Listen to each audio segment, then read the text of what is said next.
Bonjour tout le monde.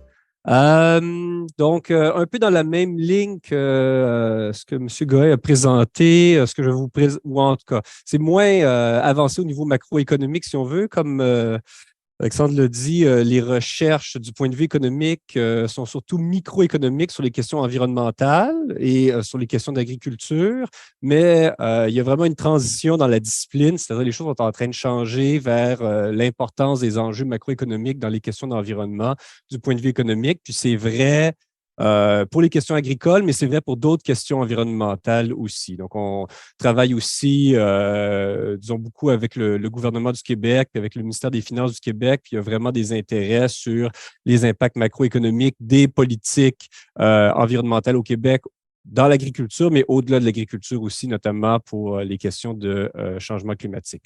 Ce que je vous présente aujourd'hui, c'est des recherches auxquelles j'ai déjà collaboré, qui ont des techniques plus microéconomiques, mais que je pense peuvent informer la modélisation macroéconomique qu'on cherche à faire dans les projets qui sont en cours actuellement au RQRAD et dans lesquels certains des étudiants que je supervise qui sont ici sont impliqués. Puis la thématique générale ici, ça va être la question de l'hétérogénéité. C'est-à-dire souvent quand on agrège dans un modèle macroéconomique, on va faire de la simplification, on va avoir des agents représentatifs.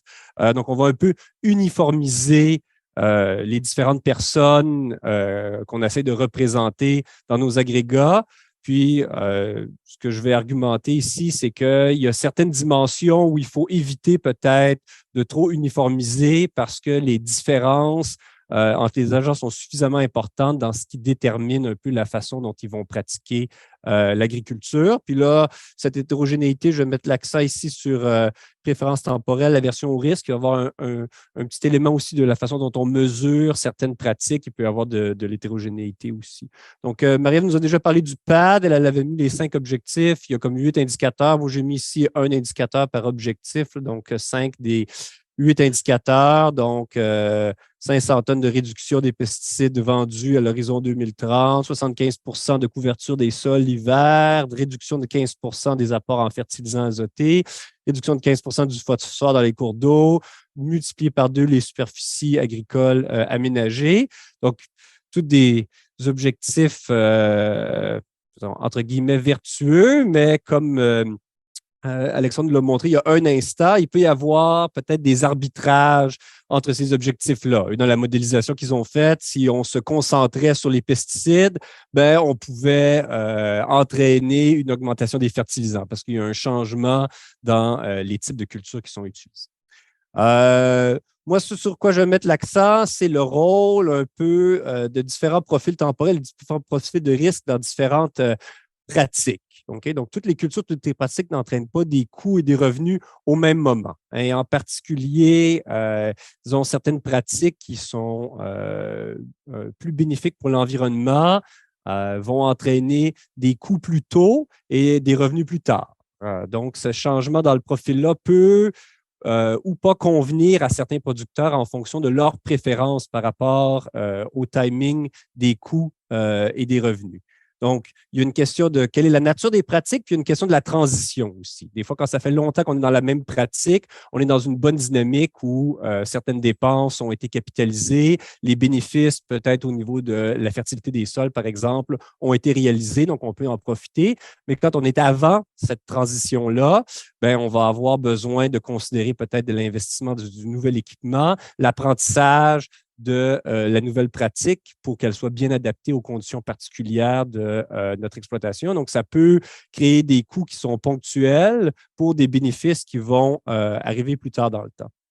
Et on a une histoire un peu similaire avec le risque. Souvent, ce qu'on regarde, c'est les pratiques en termes de rendement moyen. On va dire, bon, quel est le rendement moyen de différentes pratiques, mais on a aussi des différences au niveau de la volatilité. Du rendement, donc d'une année sur l'autre.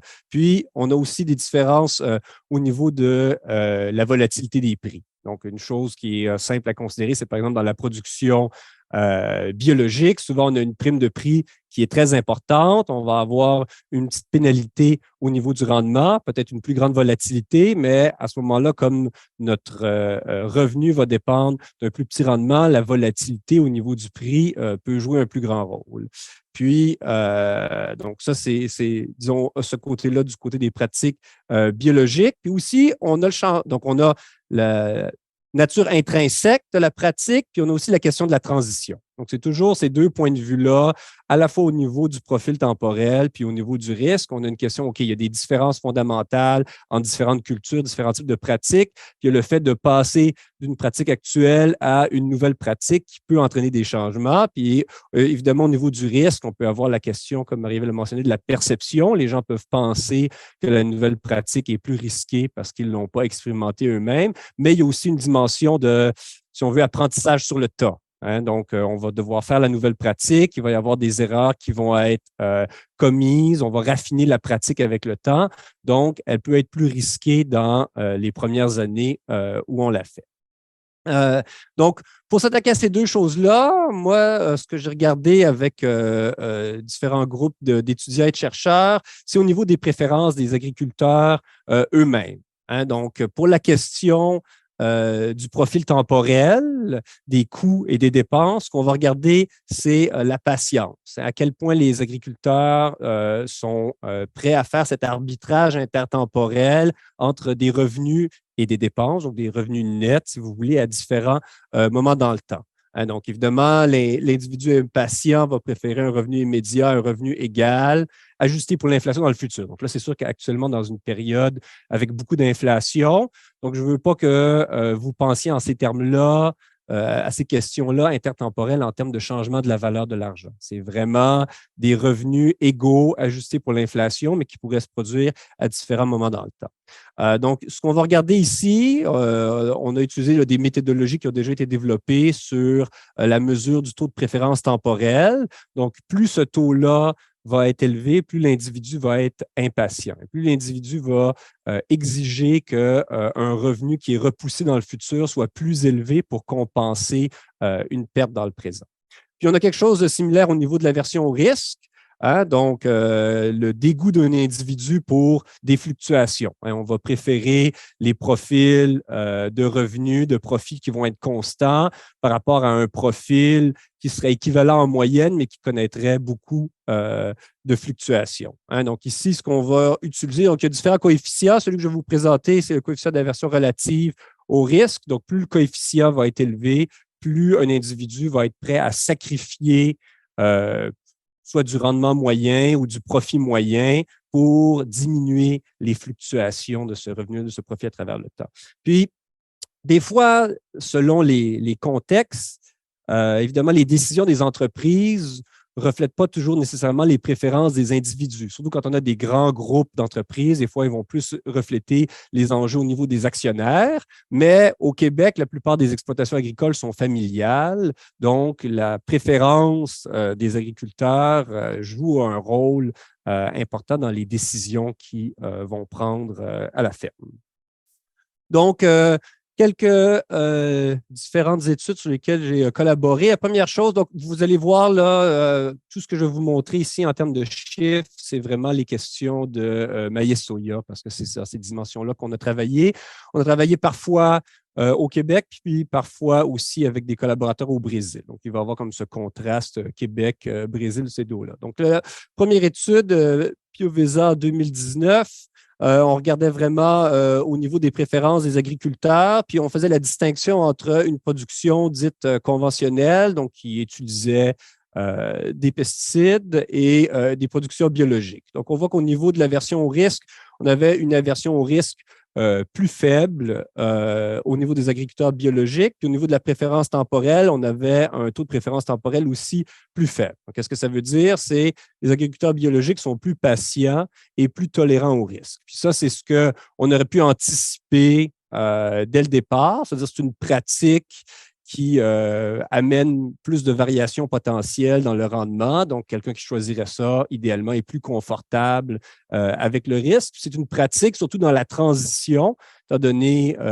le délai de certification, par exemple, pour obtenir la prime de prix qu'on peut avoir, ben, qui demande une certaine patience parce qu'il va falloir adopter les pratiques pendant la période de certification sans avoir la prime de prix, puis après ça, dans le futur, seulement profiter de la période de prix. Si quelqu'un est passé à travers cette transition-là, c'est qu'il y avait une certaine patience. Puis les mesures qu'on a pu faire ont révélé ça. Fait que ça va être quelque chose à garder en tête dans la modélisation macroéconomique, hein, c'est-à-dire que les gens qui auraient déjà effectué une certaine transition, ils ne sont pas identiques aux d'autres personnes à qui on voudrait faire la transition. Donc, les conditions dans lesquelles la transition s'est effectuée chez certains ne pourront pas nécessairement amener d'autres à faire la même transition parce que leurs préférences sont différentes. Après ça, on a Leblanc et collaborateurs. Là, ça, c'était au Brésil. C'était un peu effectué le même exercice qu'on avait effectué au Québec, mais dans le nord du Brésil, en Amazonie brésilienne. Puis là, je reporte à peu près les moyennes de ce qu'on avait pour le Québec à côté des mesures pour le Brésil pour souligner la différence. Donc, beaucoup moins d'aversion au risque, hein, le taux beaucoup plus faible que celui qu'on observe au Québec, mais beaucoup plus d'impatience. Hein, donc, vraiment un profil différent pour les agriculteurs brésiliens. Donc, ça pousse dans deux directions différentes, hein, c'est-à-dire le fait qu'il y ait moins d'aversion au risque, ça peut favoriser l'adoption de nouvelles pratiques. Par contre, le fait qu'il y ait cette impatience beaucoup plus élevée, bien, ça rend plus difficile l'adoption de pratiques où on a des coûts immédiats et on reporte les bénéfices à plus tard. Donc, dans l'analyse, disons, des flux de commerce international, comme a été présenté dans la présentation précédente, ben, peut-être il faut tenir en compte qu'il y a des différences de préférence entre les agriculteurs à travers différentes régions du monde. Puis si nous, on pousse dans une direction, est-ce que ça représente l'avantage compétitif des préférences de nos agriculteurs? Puis ici, ça ne semble pas systématique, du moins avec la comparaison avec le Brésil. Donc, c'est-à-dire qu'il y a un avantage, entre guillemets, du côté des producteurs brésiliens pour leur plus faible aversion au risque, qui seraient peut-être prêts à essayer des choses plus risquées. Par contre, le haut niveau d'impatience fait en sorte que des pratiques qui prendraient du temps à amener des bénéfices ne sont peut-être pas si intéressantes de leur côté. Après ça, on a Calati Trottier. Ça, c'était disons, on s'éloigne un peu des préférences, puis on vient vraiment au niveau de l'hétérogénéité quand on essaie d'évaluer les types de pratiques qui se font. Puis ça, c'était dans un contexte brésilien, hein, c'était dans le contexte de l'agriculture de conservation. Fait, quand on regardait les statistiques officielles du gouvernement brésilien, puis les pratiques de la façon dont ils étaient auto-rapportés, caractérisés par les producteurs eux-mêmes, tout le monde semblait faire de l'agriculture de conservation. Le Brésil dit 95% de nos terres sont en agriculture de conservation. Les agriculteurs disent oui, on fait tous de l'agriculture de conservation.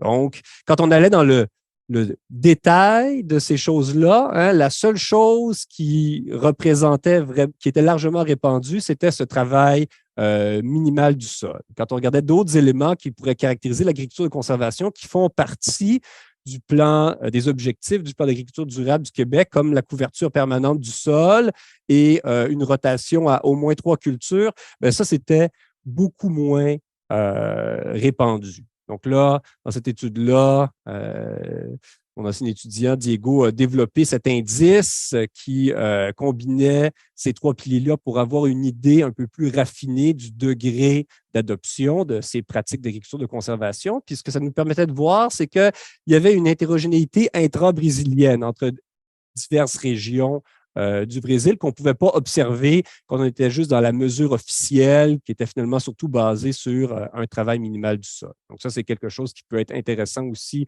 au niveau du Québec où il y a une hétérogénéité entre les régions. Et puis ça, on a aussi regardé ces indices-là au niveau du Québec. Donc, Guy Martial, puis co-auteur ici dans l'étude pour, ils ont modifié la façon dont l'indice était calculé dans l'étude précédente sur l'agriculture de conservation au Québec. Puis encore une fois, comparer une mesure un peu binaire, est-ce que les gens pratique ou ne pratique pas une agriculture de conservation versus une mesure qui serait plus continue. Quand on va dans la mesure binaire, il dit 83 semblent pratiquer et 17 ne semblent pas pratiquer. Tout va bien dans cette dimension-là. Mais quand on va à une mesure qui est plus sophistiquée, bien, on voit que de ce 83 qui, dans la mesure binaire, semblent pratiquer une agriculture dite de conservation, il y en a seulement 22 qui la pratiquent complètement, alors que la vaste majorité sont dans une pratique partielle et très peu font rien du tout. Donc, même dans ce 17 qui ne semblent pas la pratiquer dans la mesure binaire, dans la mesure partielle, bien, on voit qu'il y en a qui font quand même certaines choses. Donc, ça nous donne un portrait un peu plus juste de la situation. Donc, on avait aussi un autre aspect de l'hétérogénéité, c'est l'aspect binaire versus continu de la mesure. Il y a aussi une hétérogénéité temporelle. Hein, donc, dans l'étude précédente, on voyait des moyennes sur 3 ans. Ici, on avait posé des questions sur 3 ans sur le degré d'adoption de ces pratiques dites de conservation avec les 3 mêmes piliers, le travail minimal du sol, couverture du sol et rotation des cultures. Là, on avait pu identifier à travers à peu près 150 producteurs qu'on avait dans cette étude-là différentes tendances. Il y en a qui étaient plutôt non réactifs à ce qui se passe à travers le temps, mais d'autres qui, d'une année à l'autre, pouvaient plus changer le niveau de notre indice de mesure d'agriculture de conservation. Donc, réaction à des facteurs environnementaux, à des facteurs économiques. Ça, c'était pas encore dans cette étude-là, mais quelque chose à prendre en compte aussi dans notre hétérogénéité, l'hétérogénéité de pratique, l'hétérogénéité spatiale, puis de l'hétérogénéité temporelle. Donc, quelques implications ici macroéconomiques pour les études qu'on cherche à faire dans notre projet. Donc, au niveau des préférences, bon, c'est sûr que les agriculteurs qui actuellement utilisent peu ou pas de pesticides semblent se distinguer de ceux qui en utilisent. Hein. Donc, la façon dont on va les inciter ou forcer, dépendamment du type de politique qui vont être mises en place, à réduire leur usage, bien, ça ne pourra pas être exactement la même chose que ce qui a été fait jusqu'à maintenant. Les deux enjeux d'aversion au risque et de préférence temporelle posent des défis différents. Dans la préférence, il y a des aspects, disons, temporaires, de juste la conversion des pratiques. Il y a des choses au niveau du risque qui peuvent être faites à travers les programmes d'assurance. Au niveau de la préférence temporelle, c'est un peu plus difficile. C'est un peu plus difficile. Il n'y a pas les programmes actuels. Disons, il faudrait imaginer des systèmes peut-être de paiement ponctuel pour la transition des pratiques. Puis, l'hétérogénéité à travers le monde, peut-être ça va modifier les flux de commerce. Si nous, on décide d'aller vraiment dans la dimension usage réduit des intrants chimiques, ben, quel genre d'avantage ça peut donner à certains de nos concurrents. Puis pour l'hétérogénéité, il va falloir faire attention même à un niveau agrégé macroéconomique. L'évaluation des progrès accomplis ne doit pas faire l'économie des détails. Sinon, on peut... Disons, les exemples qu'on a vus au niveau de l'agriculture de conservation, souvent, c'était de la surestimation des objectifs qui avaient été atteints, mais on pourrait imaginer certaines façons de rapporter les chiffres où on aurait un niveau de sous-estimation. Donc, différentes régions peuvent progresser à différents rythmes, puis les progrès risquent de ne pas être monotones. Monotones au sens où ça peut monter et descendre. Donc, on a un objectif 2030, mais on ne sait pas comment l'année 2030 va être. Donc, peut-être considérer ce qui se passe les années autour de celle-là. Et voilà, c'est tout. Je vous remercie.